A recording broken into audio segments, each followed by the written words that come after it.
युवा देश है। विश्व में हमने युवाओं की आईटी एनर्जी के माध्यम से अपना एक रुतबा खड़ा किया है और भारत इसके बात के लिए गर्व कर सकता है। दुनिया में हम आंख में आंख मिला करके बात कर सकते हैं। और ये मेरा साथ मैं हमेशा कहता आया हूं, IT plus IT is equal to IT. Information technology plus Indian talent is equal to India tomorrow.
Good morning to one and all. Welcome to the first edition of Diagnostics Leadership Summit organized by eHealth magazine. I would like to call upon Mr. Karthik Sharma, the Associate Editor, Head Government, Healthcare and Pharma Vertical of Elets Technomedia Private Limited to welcome the dignitaries.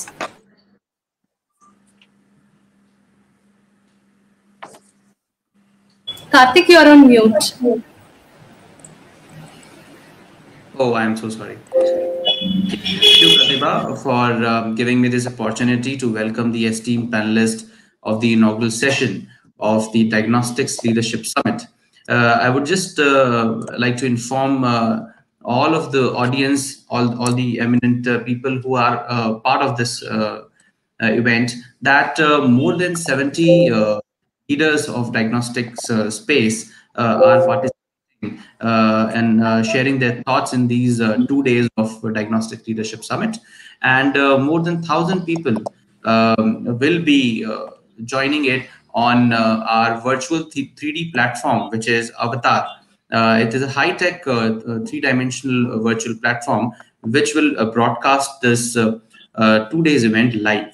And I would be very happy to announce that we are also coming up with various other events. So we will be announcing those events also. But from last almost 2 decades, eHealth magazine, which is a part of Elets Technomedia group, we are writing about healthcare, and we are doing events, conferences, and various gatherings around various aspects of healthcare. So diagnostics and participation of laboratories has always been an integral part of Elets and eHealth ecosystem. But this specific conference on diagnostics and is our first attempt of giving completely 2 days to the diagnostic industry. And we are very honored. We are honored that eminent personalities, eminent leaders are joining this event. And today's inaugural session, I would like to welcome Mr. N. Venkateshwaran, CEO of NABL. Thank you so much, sir, for joining us and supporting this event as well. Dr. Sushil Shah, founder and chairman of Metropolis Healthcare Limited, and our presenting partner, an eminent industry leader, Mr. Jamshed Patrawala, general manager and country head of Abbott Diagnostics India. I would also like to welcome our advisory committee, scientific advisory committee of Diagnostics Leadership Summit, Dr. Avinash Phadke, who is founder of Phadke Labs, and Dr. Ravi Gaur, who is director and chair of Medical Advisory Committee on Quest Labs. So, and we will be having various interesting thought leaders, industry leaders in upcoming sessions. Keep watching us, keep connected with us. And here I welcome all of you the eminent panelists, the eminent audience, and over to you, Pratibha. Thanks a lot, Karthik. Before I would start the session and hand it over to our CEO of NABL, I would like to thank the advisory board members. It has been 2 months of hard work for the summit, and we know diagnostics is a significant part of the healthcare domain, and it plays a very crucial role in detection and prevention of disease. The diagnostic business is actually undergoing a lot of changes thanks to the pandemic and the technology which has supported it, and the whole DX segment is now fasten the seat belts to detect the disease faster and decrease the nation's disease burden. And in particularly, I would like to thank the advisory board members whom I have closely every day followed up and bothered them for the last 2 months, and thanks to each one of them who are actually the pioneers in the industry, who helped us to frame this conference and given their inputs in each and every theme or the panel discussion which we wanted to. First of all, thanks to Mr. N. Venkateshwaran, CEO of NABL. So thanks a lot for that. And Mr. Dr. Avinash Fatke, founder of Dr. Avinash Fatke Pathology Labs and president mentor of SRL Diagnostics, will soon join us. And Dr. Sushil Shah, founder and chairman, Metropolis Healthcare Limited.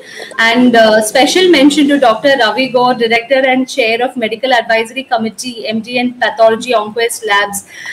Dr. Avinash is here.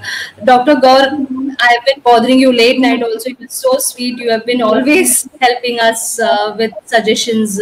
I'm really thankful to you. And a special mention to Dr. Ajay Fatke, head SRL, Dr. Avinash Fatke Labs, who has actually helped us when we had this thought of coming out with the summit. He had actually given us a lot of suggestions in the initial stage. So I'm really thankful to him as well.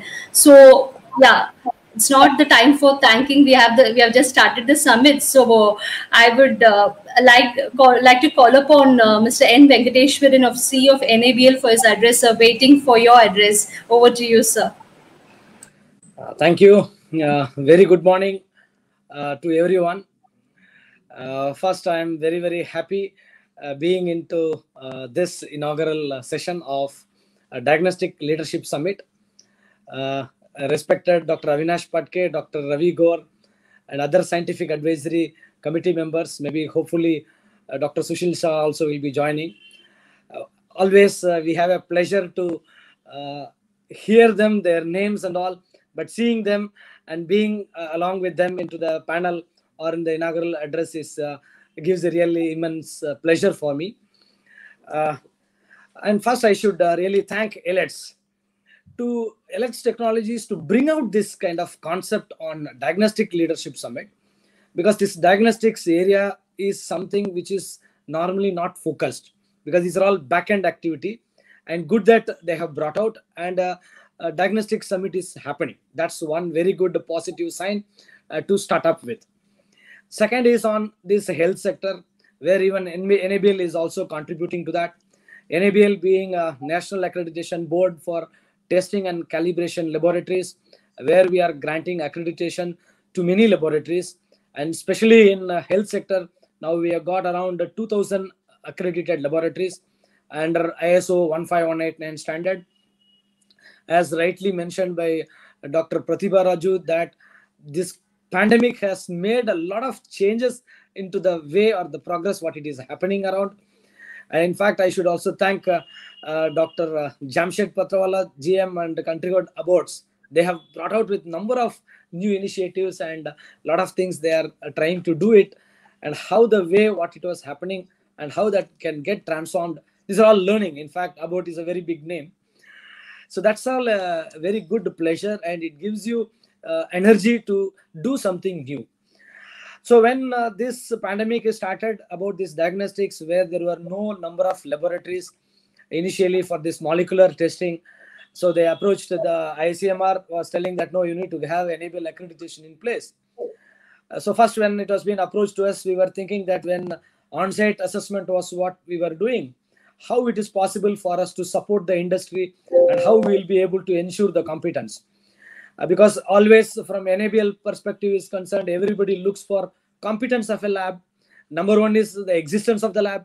Number two is existence of person, equipment, and all things should be in place so that whatever the labs are doing the testing part, they'll be able to give a correct, valid technical results. So everybody's output or expectation was on that. So when it has come to us during that time, so we could start up with remote evaluation, wherein we do an evaluation online, on-site, so that the on-site camera moves around and the assessors can see that. So as a trial, we started initially March end, and then it has become little bit success. And wherever we were giving accreditation, where it was taking some time, now the time got reduced to 2 days, 3 days. And now, of course, it is within a week time we are able to do it. We also could innovate with respect to a new portal or a shortcut on the portal without compromising the quality. The technical aspects was very much focused. No compromise on sample collection facilities. The assessor used to check what is that and how the samples are being collected and how it is being processed in the techniques of RT-PCR. And then the sample disposal post-examination process. So without compromising the entire technicality, the assessment team could see it and the lab cooperated like anything. The very important part is the laboratory cooperating at that particular point of time for us to do an assessment and then bring out a proper output. So that's how it started. And it was very happy that 1100 RT-PCR lab only got accredited as on date. So within a short period, we could do a big thing where every market was looking how it is possible for NABL to do it. So that's what we keep on informing them. See, quality is very important point, and the competency is also will never get compromised. So the doctors are being interviewed and continuous. The cycle starts in the evening. It goes up to midnight. That's how it all started. And the support from everybody also was there. The assessors, the committee members from NABL, and all my officers, whoever were there, everybody used to do day-night activity. So that today night fully the one team will be doing the activity. The next day other team takes it up and then complete with the committee. And then we tell, yes, you are accredited or you are not accredited. The only badge was, yes, we give you or we don't give you. And the lab community also accepted that. The very important is on acceptance. Because it is very, very difficult to tell somebody, no, we don't give you accreditation because you don't have a competence. Everybody will have a little bit offended on that. But this particular pandemic time, we could tell that, no, we are not going to give you because these are all the deficiencies. Please correct your deficiencies, come back to us, and then we will be able to give it. So that's the full support of the diagnostic field where they have cooperated with NABL, and then we could also deliver things for the country. That's the one very big thing what it has happened during the pandemic is concerned. Not only this particular laboratory, which is always at a back end where NABL used to grant accreditation to all these laboratories. Apart from this also, there are a number of other sectors. When I like drug sectors, because diagnostics is not a small one. Diagnostics is very big. But seeing it, it looks like small. Laboratory back end doing a particular testing and giving a valid results. And the doctors, the other side, where they used to use these results for diagnosing the patient and then what exactly needs to be rectified and how things can grow up. So the chain has got number of things. So one small particular things back end where what we are doing is about the testing part, where the testing part also played a vital role. And once they are approved from NABL, they approach ICMR for the permission from the government to do the testing. This is how the part goes. Now, coming to the testing part itself, there are a number of things like kits are there, equipment is there, the technique is there, then the training part is there, because everybody has been put into a new environment. So there are a number of people who are doing trainings. So this webinar or the online platform has helped a lot of technicians, a lot of people getting trained and getting themselves transformed to do that particular activity. Second thing, regarding the kit manufacturer or the equipment manufacturer, new techniques. Every day the researchers are going on and they are bringing out with a new particular techniques on that. So for adapting those things, accepting to that and coping up to that, getting trained from them and then delivering that and then demonstrating. So these are all the points where the particular chain is coming onto this. In this, we also, because only within India we need to do. So Atmanirbhar Bharat also could come in, wherein we could do it and demonstrate it. That's a very, very big thing. I mean, for our country, what is that we could do it and deliver it on time. Now, whenever we are doing something, we need to ensure about the quality of the activity what we are doing. The quality shouldn't get compromised. Quality means the satisfaction. Satisfaction means the people who are coming to you should feel that yes, whatever they are getting, the delivery is right, and they are satisfied with that.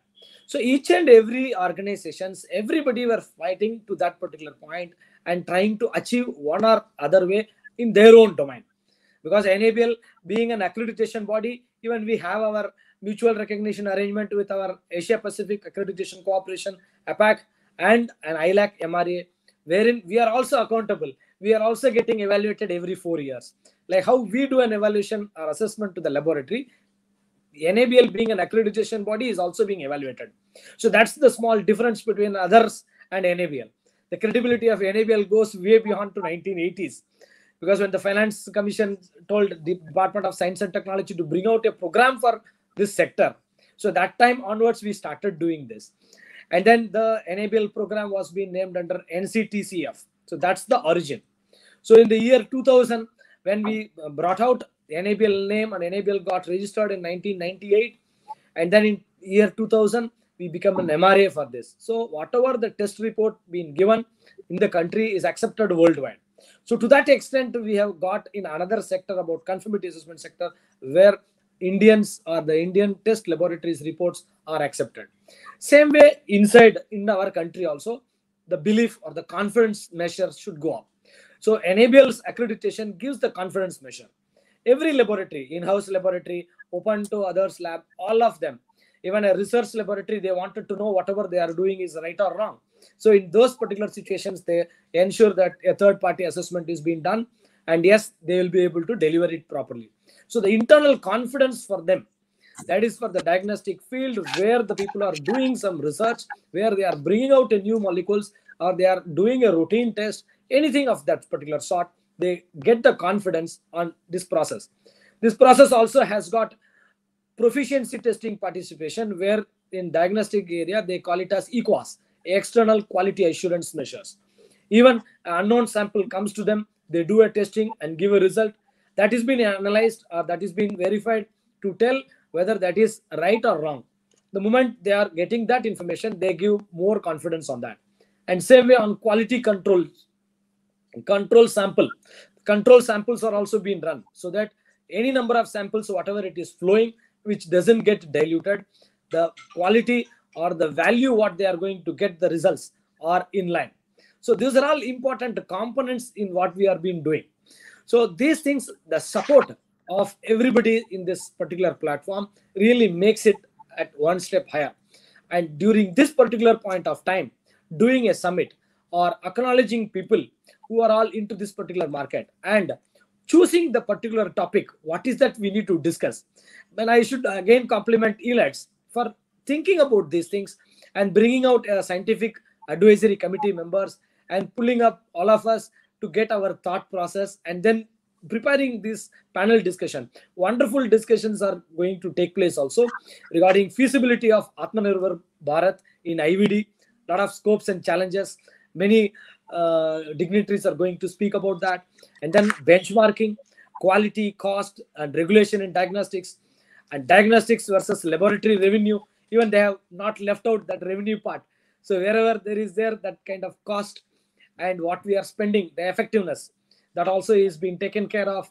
About the test kits, what is the future prospects, what is that presently it is available, and how we will be able to go ahead. That also is there. I could see a lot of our assessors, particularly Dr. Rohit Chawla, who was helping NABL in doing those things. He is also there delivering it in future prospects. What is that is going to come up? And similarly, adapting laboratory operations to manage the pandemic. How in the pandemic laboratories are able to do that. That also is being taken care of. Again, how does clinical lab contribute to vaccination in India? And digital diagnostics, how the future is going to see. So these are all the topics what they have chosen for the panel discussion, which is really very much interesting. And everybody should know what is the development happening around and how we will be able to cope up with that particular things. So these are all very important things. So I should compliment Elets for doing these things. I also should acknowledge at this point of time my colleague, Mr. Sriram. A lot of work he was in coordination with Pratibha and their team for making these things, how this can happen better, and what all things needs to be informed to the team who are all going to see, because these are all being seen by many of the lab community, what they wanted and what is that to be told, how crisply it has to be told, and where we shouldn't drag things or make people boring. That also has been seen. So Sriram was following up continuously, and then once he told, no, we need to support this, and immediately we could support, in fact, as a partners where we are there. And in fact, I'm very happy to see our logo also around that.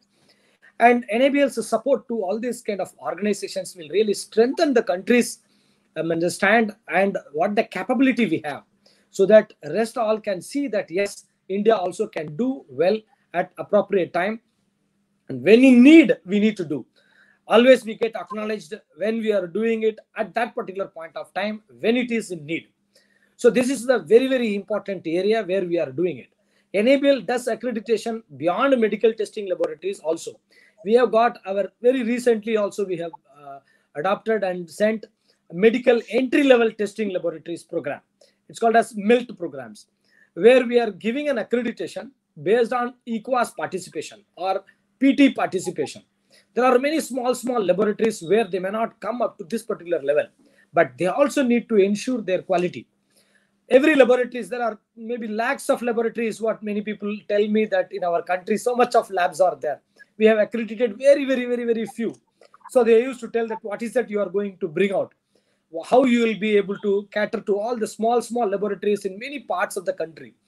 So that time only we were thinking about this particular scheme about medical entry level program, where there is a set of parameters where they are participating in external quality assurance scheme, which is being conducted by many of the accredited PT providers in India, where we are getting the information from them directly. And once the laboratory applies to us through online, there are no assessment being done. Based on the PT participation, where they have already given a pass results. That means a blind sample was being given to them, and they could do the testing and give a correct result. Based on that, we have started granting accreditation to the small entry-level labs, for which there are scope is very limited scope. For limited scope, we are granting accreditation, and maybe after a year or so, we do a assessment or a surveillance. Geotagging is being used, so that we also know that the laboratory is in existence. Wherever they are moving or whatever it is happening, we will come to know through a surveillance mechanism, so that there is no dilution on that also. And we get all the information from the lab, who are all present, what equipment is there, whether calibration is being done, whether they have a quality control mechanism in place, and whether they are able to run properly or not. The reports are being issued properly. All these things are being checked, even for an entry level lab. But that is again for a limited period of 3 years. After that, they will have to slowly get transformed to ISO 15189 standard. Even in that, we have made a smaller category, minor category, mini category and all, so that small labs, medium labs, they all can have a split up based on number of samples what they receive every day. So these are all some of the initiatives what we have taken from NABL side is concerned to support this laboratory community, and how we will be able to bring up like that. So I wish everybody for this summit to have a very big success. And in fact, all the supports from NABL will be there. And I also thank all the scientific advisory committee members who are there in panel with me. My special thanks will go to Sriram, my colleague, who has put a lot of efforts onto this. And we are also facing our APAC evaluation coming week, and we will be very busy onto that as well. So thanks to Dr. Pratibha, Raju, then Dr. Karthik Sharma, and Dr. Ravi Gupta, founder. Because I'm knowing for quite some time, so good that they could bring me also on board this time. Thank you so much for this opportunity, and I thank one and all.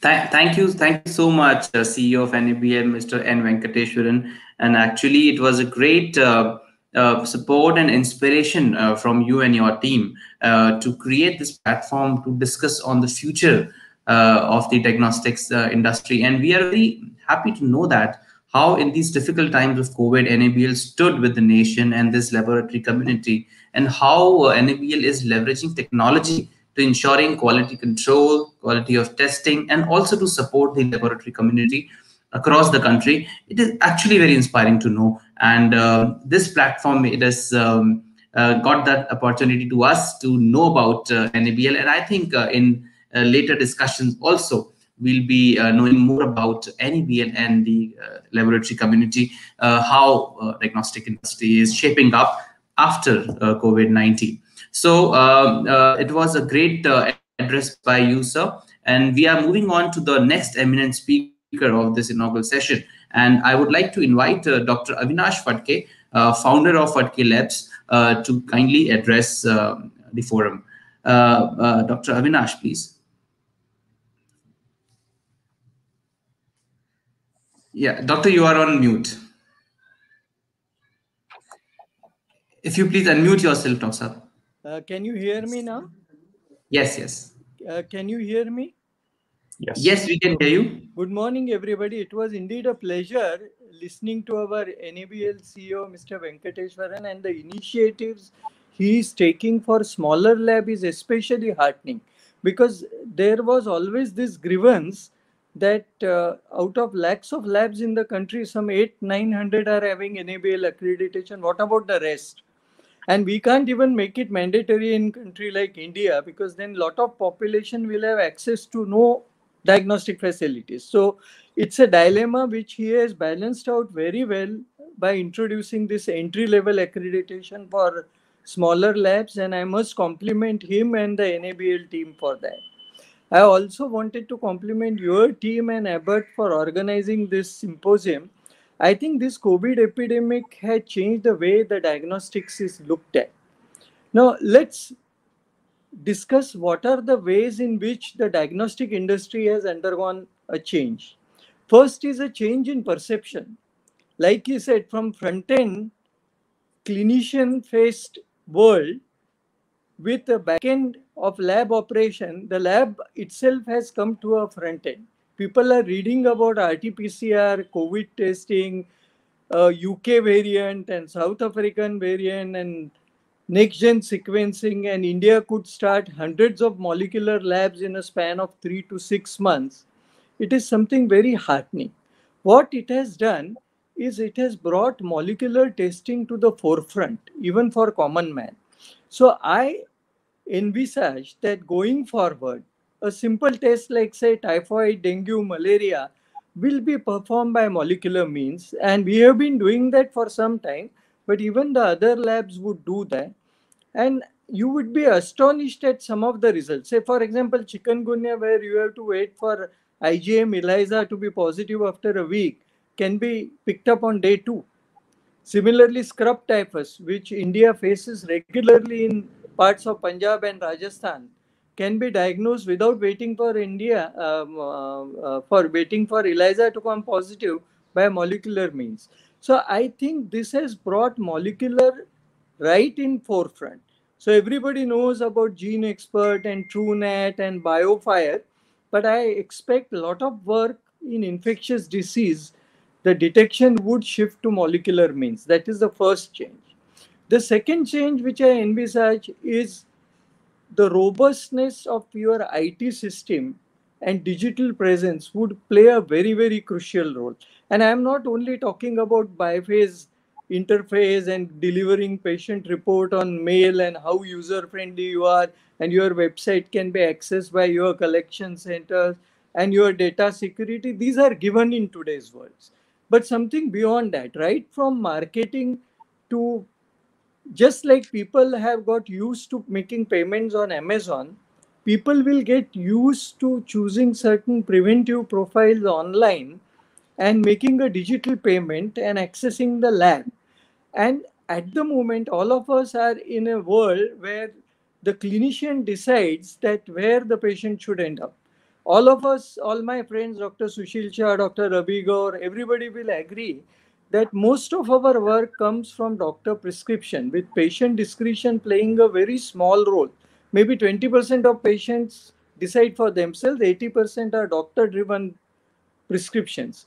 Now, this will also undergo some change, because now patient has realized there is something called as ICMR approval, there is something called as NABL, there is something called as quality, and it makes a difference in his life, and all labs are not equal. just because the report is computerized. So I think this patient prescription, also the patient choice also will play a role. I am not saying it will be a major shift, but from 80% doctor based prescription, you may move towards 65 or 70% doctor based, and patient deciding instead of 20% to 30-35%, and this will happen over a period of time. The third is patient also has realized that he can do tests in the comfort of his home. Nobody wanted to visit COVID center. Nobody wanted to visit lab in mass, wait in the queue with social segregation. They just called up the lab and the home visit was arranged. And if you see that 100 rupees spent in a city like Mumbai or Delhi, a commuting time of 1.5, 2 hours, spending for the cab, an elderly member of family without tea and coffee going to a lab, exposing himself. So it has changed drastically and probably in a significant way. So all of us will be geared now towards providing more home-based healthcare, home-based collection facilities as compared to before. That is another change which I envisage. And the last change I feel, which is very, very critical, is the bigger labs are now enjoying some of them are listed. So their brand names have got in focus, and they're commercially doing very well, achieving very good market cap. So the patient recognition of lab brand names is increasing. So like we have Thyrocare, Metropolis, Fortis, and Dr. Lal Path Lab already listed. So I think more and more lab chains will be in the process of getting listed, and more brand recall will happen in patients' mind, and a shift from unorganized to organized will happen. Now, whether it is desirable, that is something, you have this conflict. I have all my life, I was promoter. Dr. Sushil was promoter initially, now he's a corporate.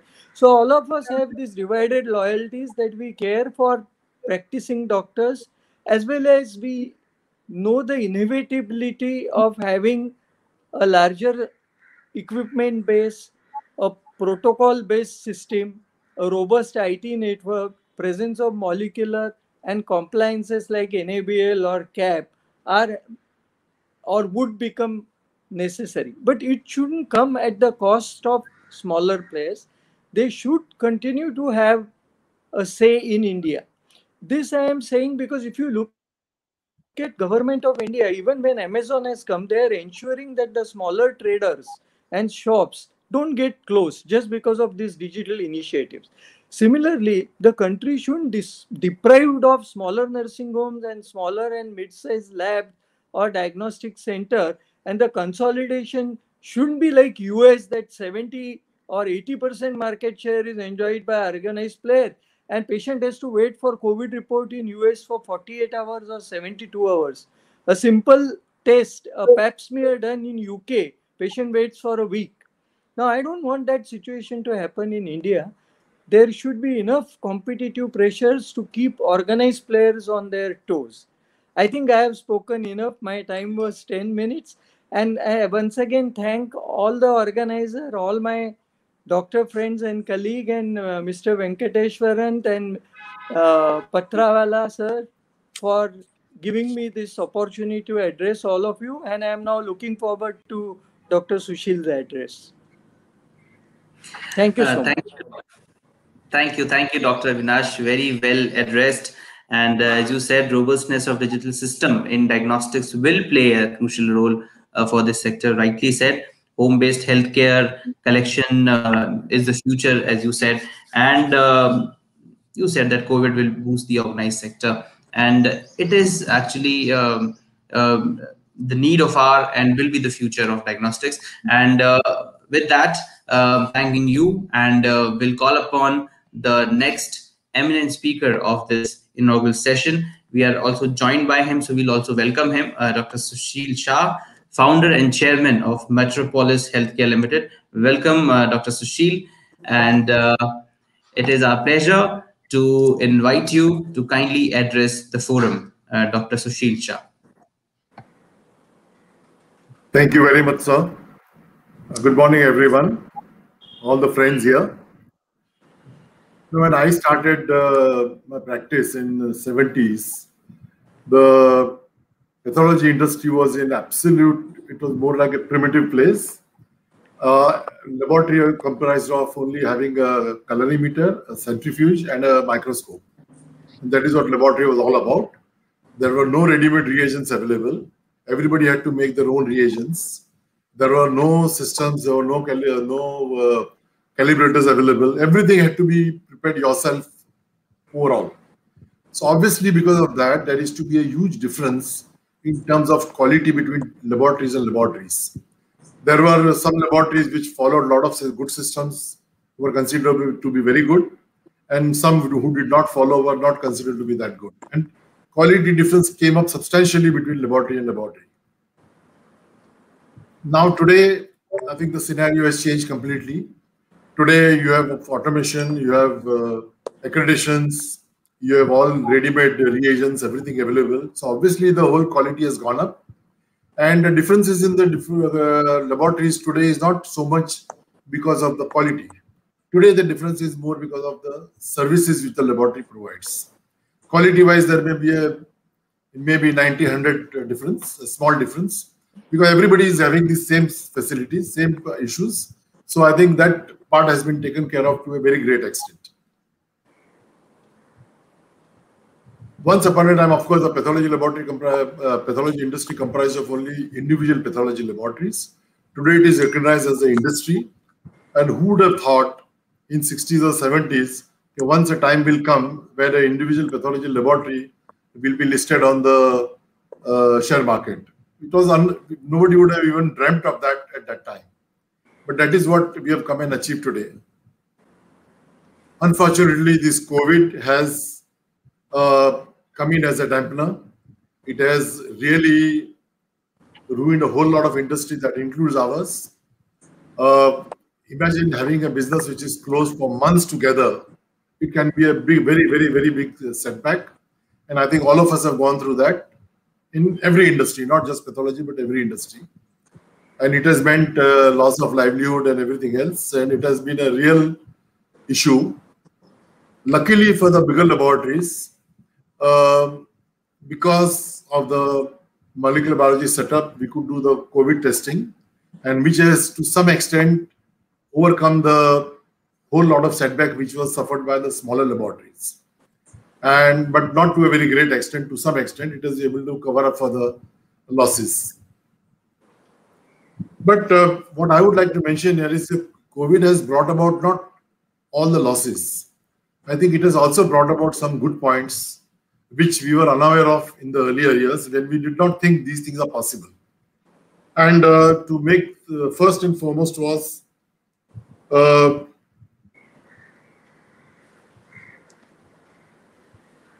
many of the laboratories, earlier there were only a handful of laboratories, I'd say about few tens or 20 laboratories which used to do the molecular biology testing. Because of this COVID, now that number has gone up to 160 laboratories who are doing molecular biology, which are recognized by the ICMR. So I think this has brought about a quantum jump in terms of the innovation for these laboratories, and this is entirely because of COVID. Otherwise, what the number of laboratories were doing 15, 16 would have maybe gone to 20, 25. Today it's gone straight to 160. Second thing I think all of us have learned during this COVID is the crisis management. Everybody was running with the short staff. Everybody was running with the lack of transport and everything. And we have learned to overcome all these things and still deliver. I think this we would not have thought we were capable of doing in the earlier years. We have to reorganize the laboratories. Third thing is cost cutting. Because of this lack of income, all of us learned newer methods of cost cutting without compromising the quality. And I'm sure all of us who are running the laboratories have learned how to do things with a lesser cost or better services.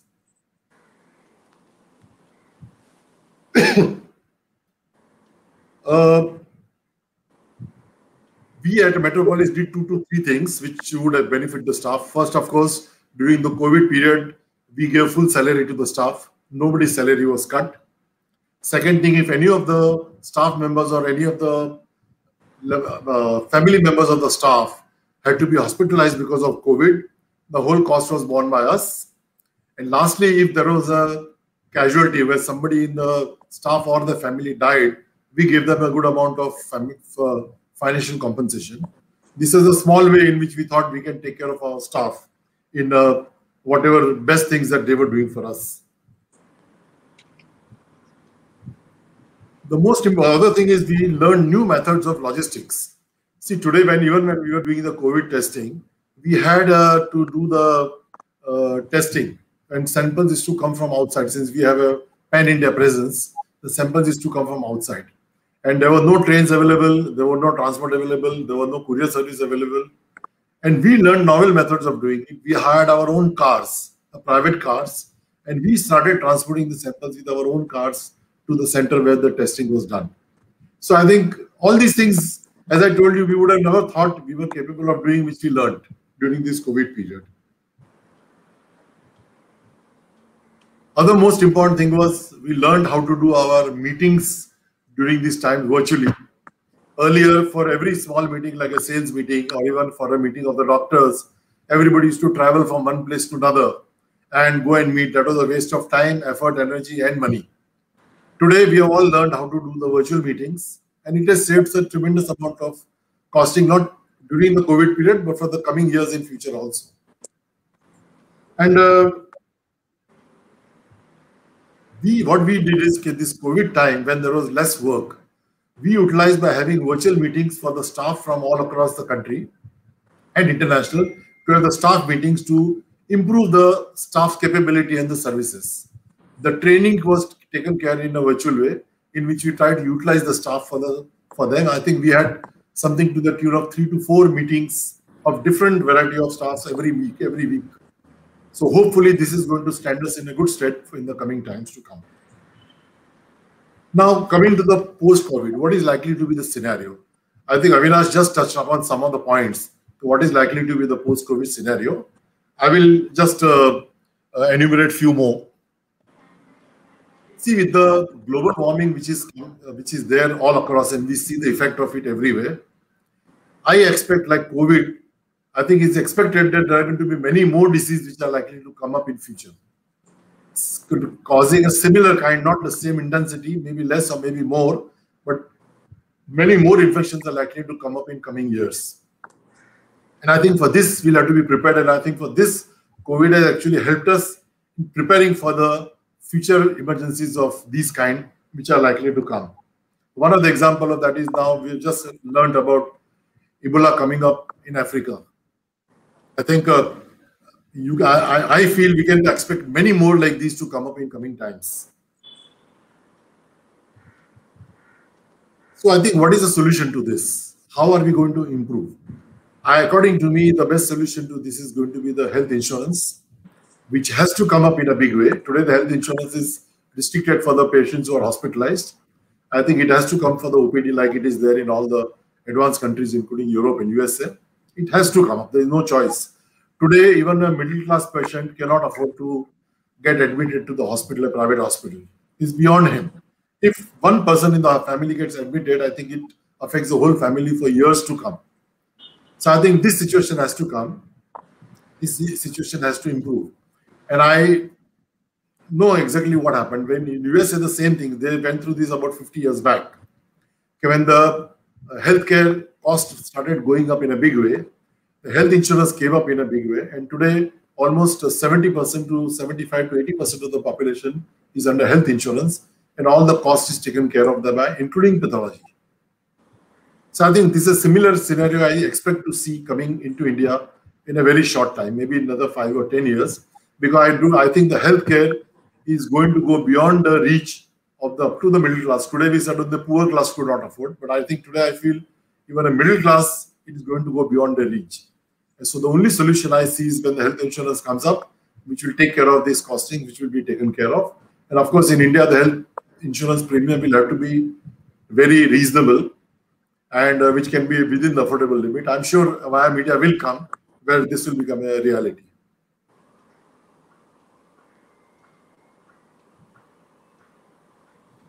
Our industry, what is the future? I think very likely today there are more than 100,000 laboratories in India, which itself is very unrealistic. And I think what Avinash said earlier, I agree with him, there is a need for the smaller labs. Suppose today the number of pathologies which we have in India today are so few, okay, they cannot cater to the whole of India. So today you have these technician labs, run labs and all. I think they are a necessity in the smaller places. Say like the smaller towns or the bigger villages, there is a necessity where these labs can take care, because a bigger pathologists cannot, they just don't have enough who can go and take care of this. So that I think is going to remain. But in the bigger cities and in the bigger places, I expect a lot of consolidation to take place. And even where the number of laboratories will reduce, and there is going to be a consolidation coming up. This consolidation is also going to be required from the health insurance point of view. See, today, even for the health insurance companies, today in US, for example, now there are a handful of companies which deal with the health insurance companies. I think there are overall, if I'm not mistaken, about 800 companies in whole of USA who are affiliated to the health insurance, the pathology laboratories. So similar scenario will come here, because health insurance companies cannot deal with the thousands and lakhs of laboratories together, because they need a standardization, they need a billing facility. So they will also obviously get with certain, and that is where it's going to bring about a what you call consolidation in the industry. Now, few other things which need to be done. I think today NABL is optional for the laboratories. I think a time has come when I think it has to be made compulsory. Every pathology laboratory has to have NABL. That is mandatory, because that is the only way you will find the standard of the laboratories will go up, improve, and certain kind of standardization will come. I find in many ways our NABL is more strict than even the international accreditations. We have some international accreditations in South Africa and the Middle East and all. Now I find that some of the places NABL is stricter than that, which is good. So I feel NABL being made compulsory will make a whole difference to the industry, and it will come up.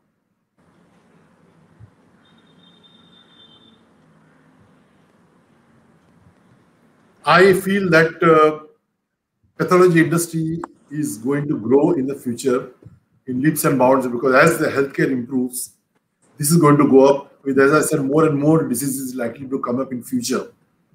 I think the need for the pathology laboratory is going to go up in a big way.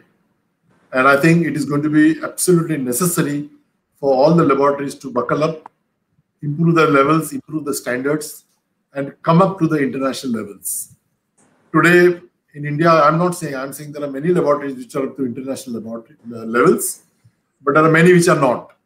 So I think the ones which are not will have to actually buckle up and come up to that level to really compete in a big way. I also expect in coming years, there are going to be few more international companies who are going to come into India. There are a whole lot of private sector multinationals in India who are also planning to come into pathology, which I think is going to be good in a way. It is going to buck up the competition, which will improve the levels. But it is also going to be challenging in the coming years, and we'll also have to be on our guard and keep up our levels to a level where all these factors will not affect us in any way. I thank you for all the organizers for having called us over here. I think having these seminars is a big step forward. I think it really helps the industry in a very, very big way. And I must thank all the organizers for having done this. Thank you. Thanks a lot, Dr. Shah, for your kind words and delivering the in what to say. You have wrapped up every other things of the diagnostic segment as a whole. Thanks a lot, Dr. Shah, for that. We'll quickly get on to the next segment. We would like to launch our February edition of eHealth magazine in yeah, I would like to call upon Mr. Karthik Sharma. Can you please take over and talk about the magazine itself? Yeah. Yeah, thank you, Pratibha. And before moving on to the next speaker, this is a launch of our magazine, which is focused on the diagnostic industry and with the cover story written by our own Pratibha Raju about the automation of labs. So there is a lot of stuff written on the current scenario of diagnostic industry with a lot of industry leaders across the country talking about diagnostic sector. So I would request everybody to please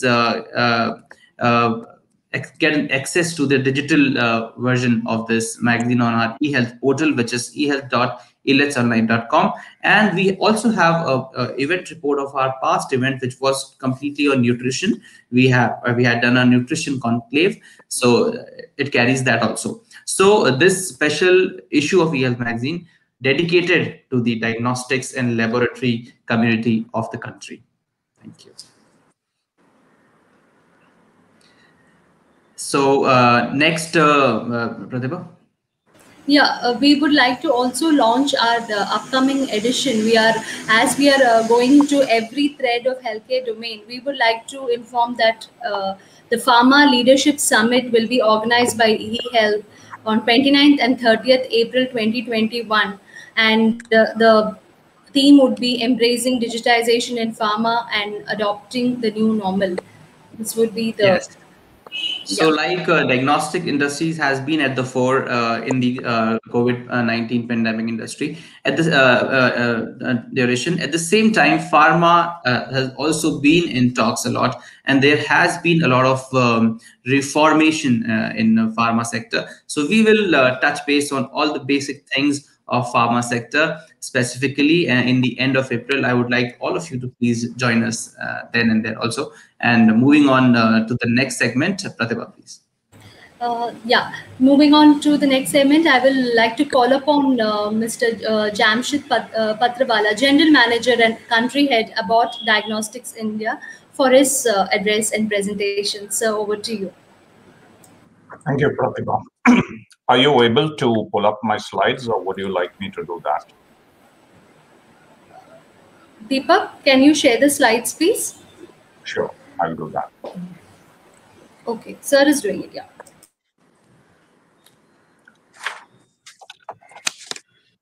Let me know if you can see my screen. Can you see my slides? Not yet.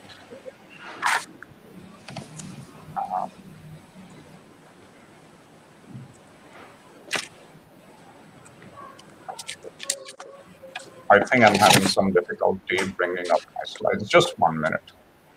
Yeah. If you allow, then Deepak can share it from backend, Mr. Jamshed. Yeah, go ahead and do that. May I request him? Deepak? Then you can give a cue. I'm able to see them now. Can you? Not actually.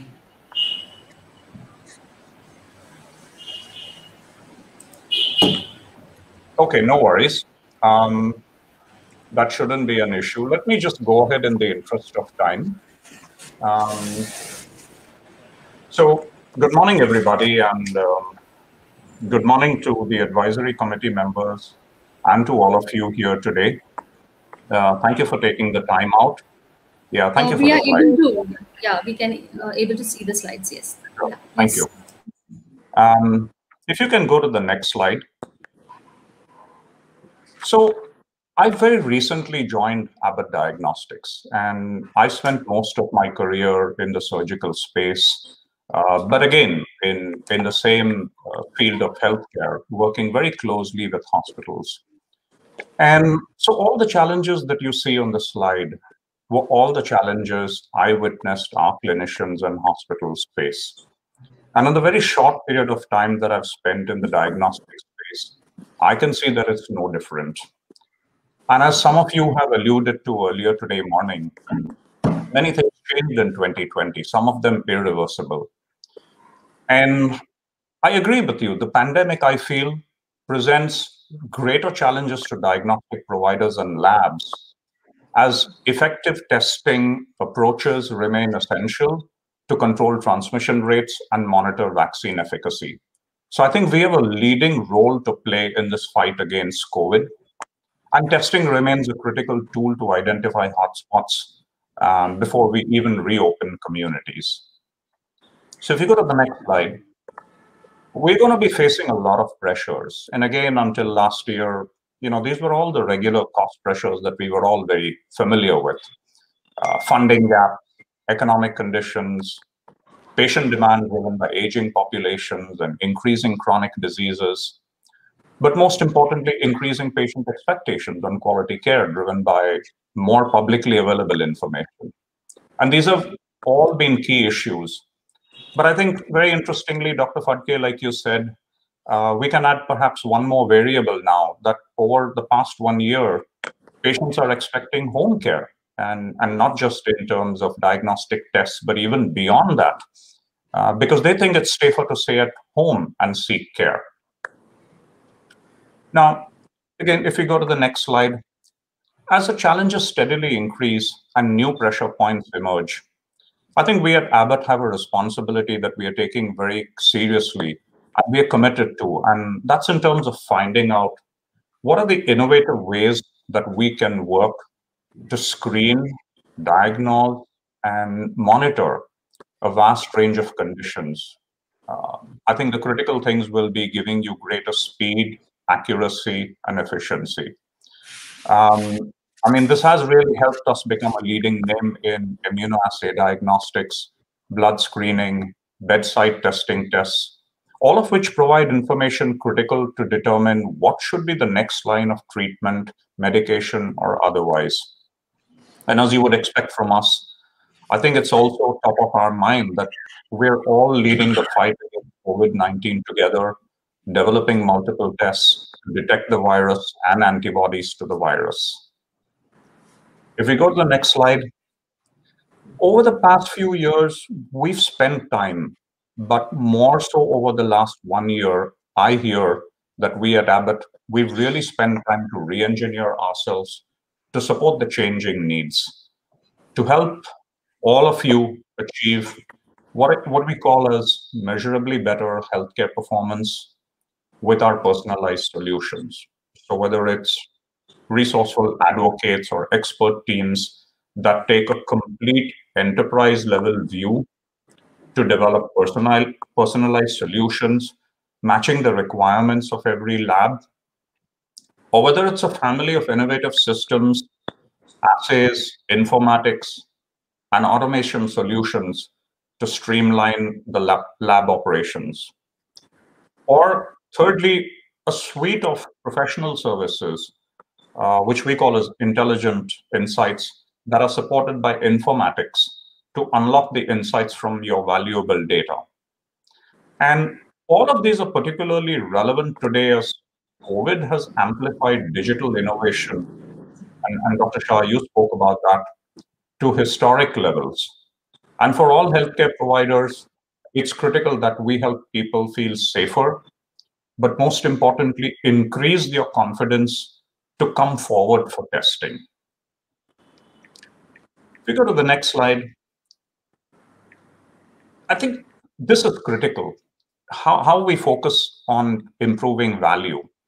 And everyone is focusing on maximizing value instead of only kind of reducing costs. So I think receiving the best possible outcomes while considering the costs is important. And what could these outcomes be? I mean, they are typically patient satisfaction, length of stay in the hospital, readmission rates, mortality rates. This is what I saw when I spent my career in surgery, but I don't think it should be any different today, even in the diagnostics world. For all of us here, it's about employee and physician satisfaction and retention. And then at the end of the day, there has to be an operating margin, which is a key focus area in order for us to be sustainable. Now, obtaining all of these outcomes comes at a cost. Technology choices, productivity, and other operating costs. And in all of this, especially in a hospital environment, sometimes the lab can be overlooked, can be seen as impacting the cost side of this equation, when in fact the lab is one of the leading, not only revenue generators, but the leading variable that can impact the outcomes for the health system. Oh, excellent. The lab can add more value to the health system by promoting better leadership through proper data analysis. And this, in the ultimate analysis for the treatment of the patient, is really critical. So I think to that extent, the value that a lab can provide, all of us really need to work together to amplify that in the context of the total healthcare outcomes. So in concluding, if I go to my last slide, what I will say is that the rapid changes over the past 1 year have led to higher expectations from all of us. And we are at the front line. We're providing the first level insight that determines the next step in treatment for the patient. So our recently launched Alinity family of harmonized systems work together to simplify diagnostic testing, running more tests, giving more throughput within less space, generating faster and higher quality results, and ultimately enabling all of us with speed, accuracy, and efficiency. So we remain committed to playing a pivotal role, not just to partnering with you to navigate, but also helping all of us thrive in this period of change. So thank you once again for putting together this wonderful program. And thank you to all of you for taking time out of your busy schedules. I really think we're going to be walking away with a lot of value from what we are going to be listening in over the next 2 days. Thank you again. Thanks a lot, Mr. Jamshed, for the beautiful PowerPoint presentation and telling us to live the life to the fullest. Thanks a lot. So going on to the next speaker, I would like to call upon Dr. Ravi Gaur, Director and Chair, Medical Advisory Committee, Onquest Labs. Sir is going to give a speech on the new gen diagnostics technology and its future market. Very important, topic to be addressed. Over to you, Dr. Gaur. Good morning, everybody. Firstly, it's my pleasure and honor to be here on this platform, and with the, I think, congratulations to the Elets and the eHealth to conduct this diagnostic leadership event, because this is the time when the diagnostic has proven their worth. Because really, in the COVID time, people have realized that without diagnostic, you cannot survive. And rightly said, I was hearing our CEO from Inaugural, Venkateshwaran. I think, thank you, sir, very much, because I think the hats off to you. Probably the credit goes to this Inaugural, the way you have come out with the overnight virtual and the accreditations that has led to, and ensure the quality continuation. That's very important part, because never in the world probably or in history we ever had, like from about a year back, we had maybe 1 or 2 labs doing a government lab that do the COVID test kind of testing. But today we have 2,500 plus labs which are doing. And I think credit goes to ICMR and to NABL. They have really done wonders. Of course, we as a private industry player, we are always ready to be with you, partner with you, and take care and scale up the services and the makeup for what's required for the country.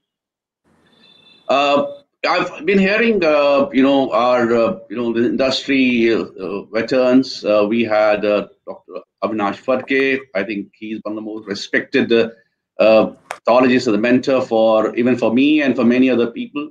Thank you, sir. And we have, I've heard Dr. Shah. He is actually starting the labs right from the basics and now come up to the what he really mentioned was a listed lab, but I think the high quality and high brand, very good services.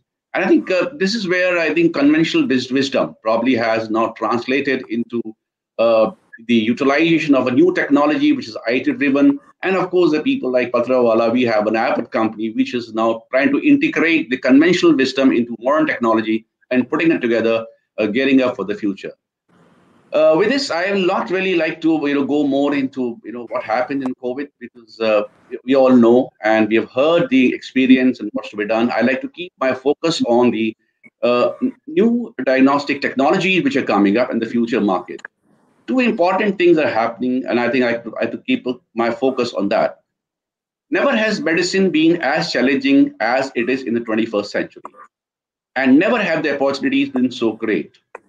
Pathologies, as the very foundation of medicine, is at the forefront of revolution today. The new diagnostic tools and knowledge are taking pathologists into broader roles of research and coordinating diagnosis for clinicians in a much, much bigger way. We have now become more of a, from diagnostician to a clinical solution provider. Diagnostics are not always perceived as being as exciting as glamorous as therapeutics. But this is a field that's growing and changing very rapidly. There are many issues, but despite the growing challenges, there are several new opportunities.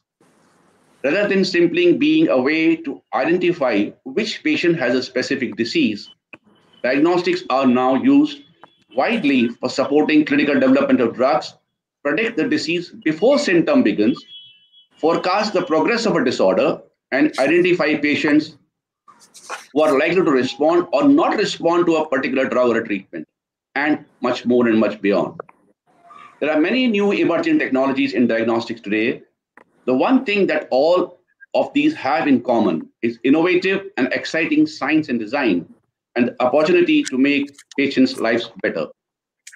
Today, there's a great need for pathologists with passion and hunger for adopting these new technologies.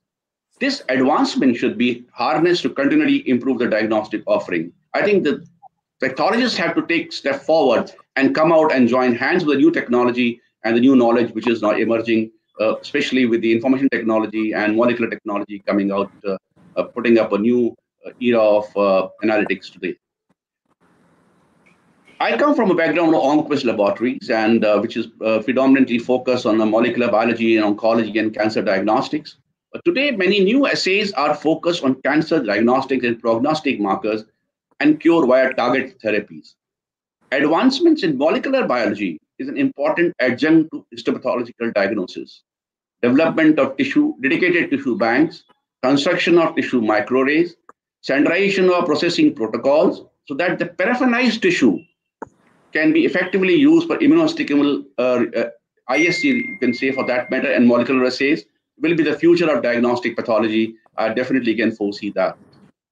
Advances in genetics, information technology, and digital pathology are already transforming histopathology and many other pathology subspecialties, including microbiology. And histopathology with interpretive reporting will be done from flat screens rather than through microscope eyepieces. Rather, there are in the Western world, we have actually seen and happening in India also, murder of bleeding labs. Now people are using, instead of a microscope, something like a PAT scope. They don't have an eyepiece. They probably reach on the screen and report from there. This is bound to happen, especially in the COVID, when it was difficult to even for the pathologists or doctors to come out of the clinics. Wherever they are at home and comfort, they should be able to report. But there is the challenges out it. I think we have a session on this. We'll probably discuss more on that part. But this is definitely going to be a future and a need.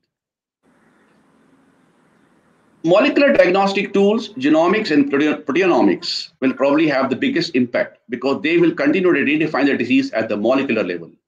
Some of the challenges we face today in terms of difficult diagnosis will be eliminated. Uncertainty will be decreased and accuracy will be increased. And that's what the molecular pathology, the marriage of molecular biology and pathology is going to do. We'll have a more finer diagnosis. The further development of nanotechnologies will also drive change and expedite the diagnosis. Nanotechnologies are now entering a big way, especially for the very, very finer diagnosis or the faster, rapid diagnosis. High complex testing and application to conditions like acute bacterial and viral infection will move these diagnostic offering to general pathology labs across geographies. What better example can then be the COVID RT-PCR testing labs, which started across India within no time. That shows we have hunger and we have no dearth of skill. And of course, if regulated well, probably the Indian diagnostic industry can come up to the world standard at any point and very, very fast, rapid pace. And we are right up there in the world being recognized. New therapies are coming up. They will change the profile of diseases. And new lab-based approaches to these problems will continue to emerge. As the new therapies are coming up, probably we have to think of new diagnostic methodology. This will be achieved by a variety of developments with enhanced laboratory information system, connecting with the more developed electronic patient health records. Our Prime Minister is talking about national health identity, or NDHM, which is coming with a unique health identity for everybody. And this, along with new instrumentation, which is providing better, faster tests and leading to automation and reducing the operating cost in the long run. The pathologist will continue to as a diagnostician, and there will be a wide range of technologies to support and augment the diagnosis. However, the major challenge to the pathologist will be to master the new technologies and to incorporate them into the pathology diagnosis. That's the need of the hour. We have to understand and we have to change probably our mindset. The new generation really had to adopt them faster, even right at the time of their post-graduation or studying. So that once they're trained into digital pathology at the time of their post-graduation, I'm sure that will help them to adopt it and practice very fast. Needless to say, the new age pathologist has become more of a clinical solution provider today, in addition to being a diagnostician.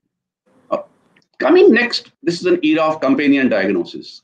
It helps physicians to select the right drugs for the right patients.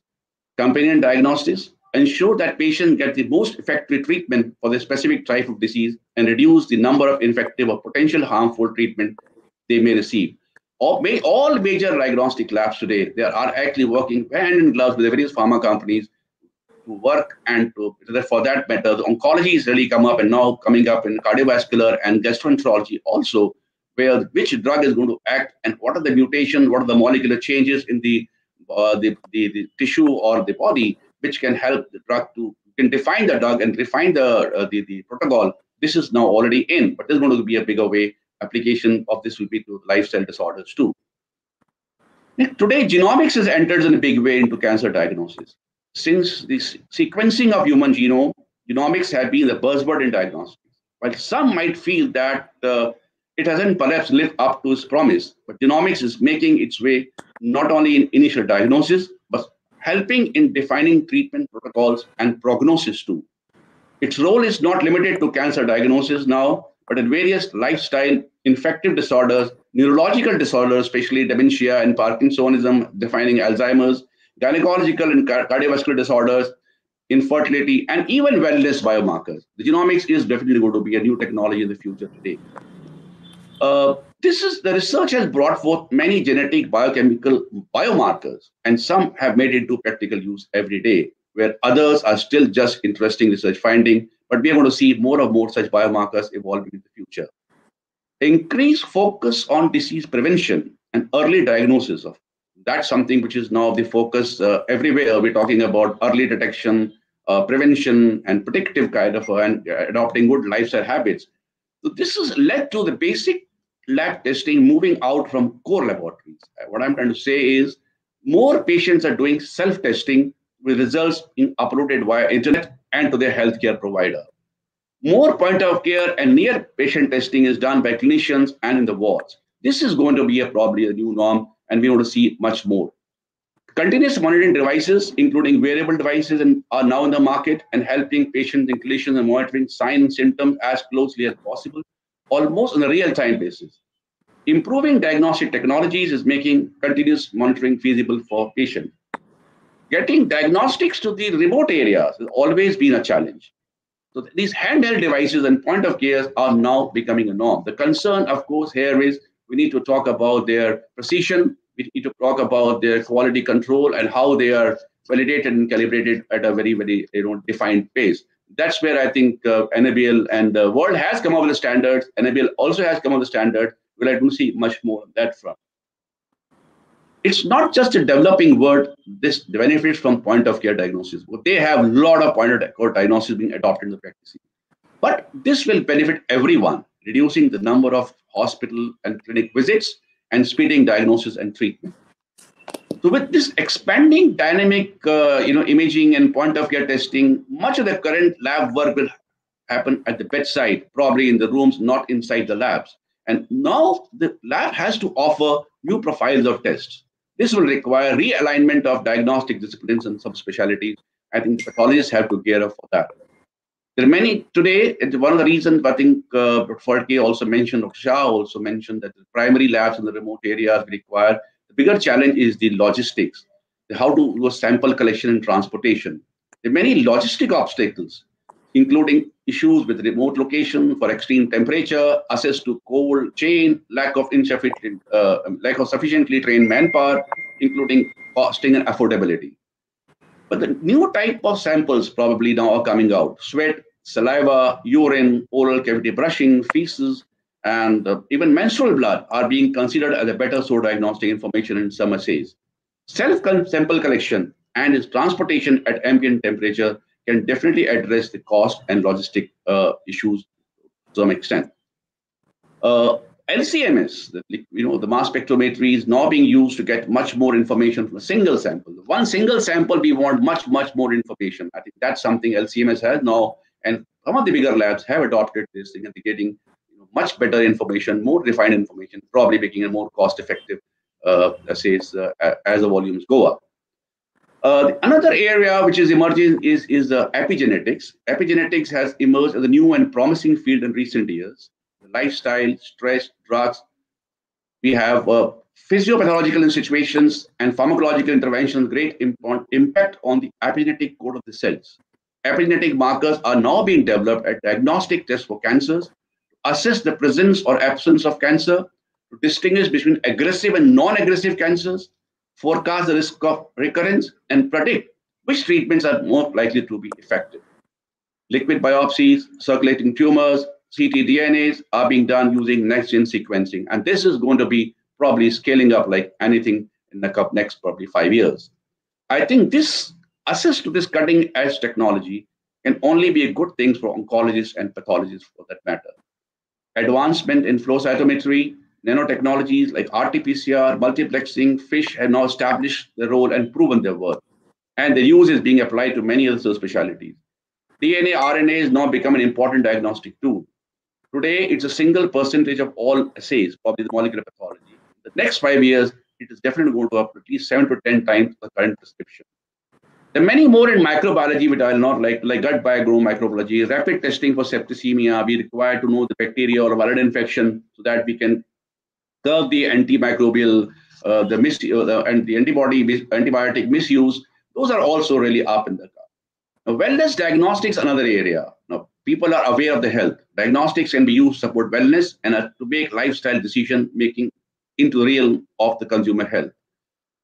Many predictive biomarkers of wellness are now being developed. Many of these biomarkers are based on the analysis of data obtained from combination of biochemical findings, genomics, and other environmental factors. They can even predict now on how a patient will respond to a specific drug or a food, exercise, and even the environment.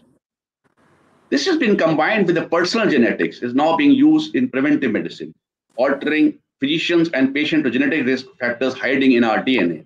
The personal genomics has stepped into this a big role, focusing on health, disease, and our ancestry even. The aim is to provide information on genetic risk, giving people the opportunity to take control of their health by making lifestyle changes and planning the health care. I think this is a vast, rapid change will happen. And this is so much is happening, so much has happened, and so much is happening now. Probably that's what I mentioned to start with. The conventional wisdom, the accreditations, technology put together is going to be defining the future of pathology. Rapid change has now definitely become a feature of pathology, and I'm sure LCMS, molecular pathology, genetics, nanotechnologies, biosensors, epigenomics, digital pathology, artificial intelligence, supported by information technology, will emerge as a future crystal ball. And probably that's where we are leading to. If we can adopt these measures very fast, today with the slogan given by our Prime Minister as Atmanirbhar Bharat, probably we all of us have to come together, whether it's the devices industry or it's the service providers or the skill-driven pathologists and the bigger labs or the smaller labs and accreditation regulators, to ensure that we can, we can deliver what's expected from us. And I'm sure together we can do that. Thank you so much. Thanks a lot, Dr. Gaur, for giving us an overall impact of DX segment, how it's going to be in the future prospects of it. Thanks a lot for summing up it so well for us. And what will we ask more for a inaugural session of the first edition of Diagnostics Leadership Summit. Thanks a lot for each one of the dignitaries who had been joining hands with us for the past few months and building up this summit so well, giving your thoughts and inputs. I'm really overwhelmed and glad, and I hope this will continue, and this journey and more editions of diagnostics segment summit such as this will be conducted by HEALth. Maybe the next summit will be a real-time summit, so we can shake hands and say hi to each other directly. We want to do that as soon as possible. I'm giving over to Mr. Karthik Sharma, my colleague. Karthik.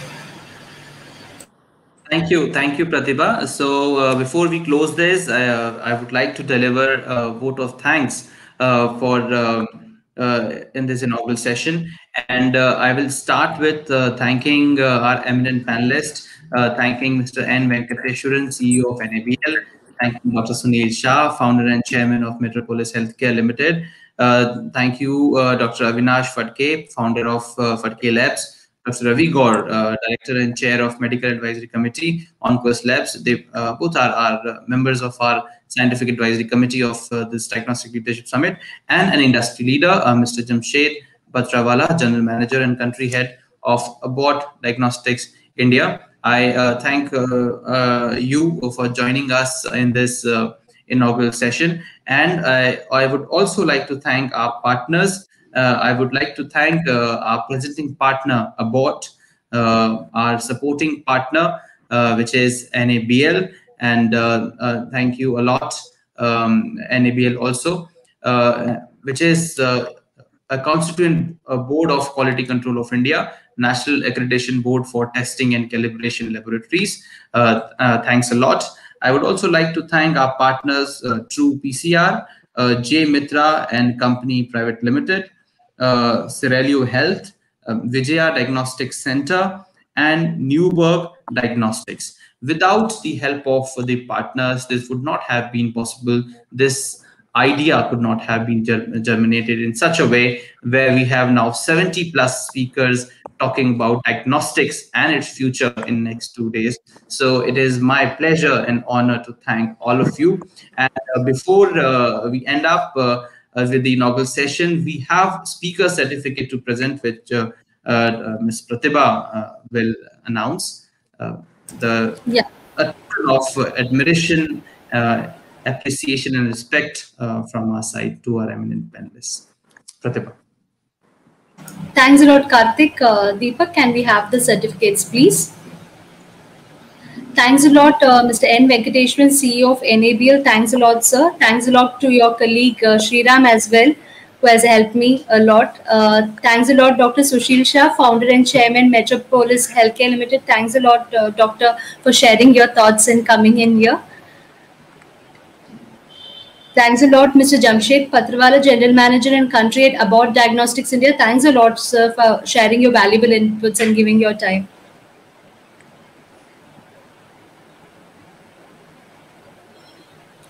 And Dr. Avinash Phadke, founder of Phadke Labs.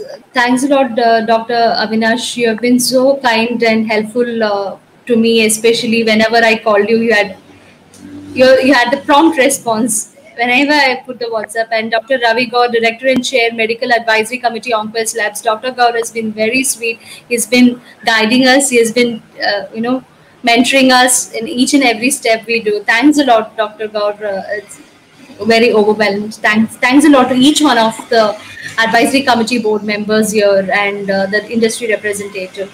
Without you all, this show wouldn't have started so big, and we have 12 panel discussions in the next 2 days, today and tomorrow. We would like to call upon all the delegates to go to our 3D avatar platform and post their questions, and if more questions come in, the session is going to be more interactive. We call upon each one of us who is watching to ask questions, relevant questions to each panel out there. Thanks a lot to every other advisory board members. Thank you. Thank you. Thank you.